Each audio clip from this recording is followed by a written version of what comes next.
Oameni buni, chiar nu puteți să ajutăm toată lumea 20 de lei, 30 de lei, 15 lei, 7 lei?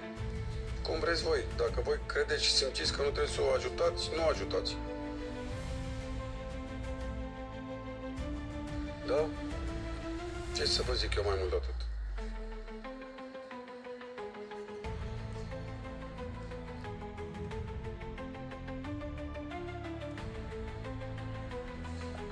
Dați o distribuire toată lumea masivă, vă iubește Fan Evanci, uite ce frumos sunt. N-am rugămintea decât la oamenii care mă iubesc să dați o distribuire, atât tot.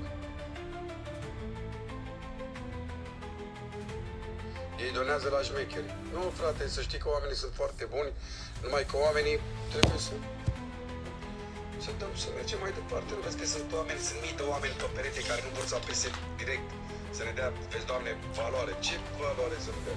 Cunoaște o Europa întreagă.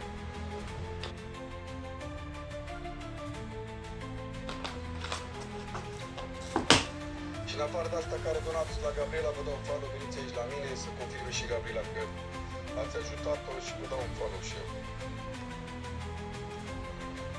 Uite mă, gata, a venit.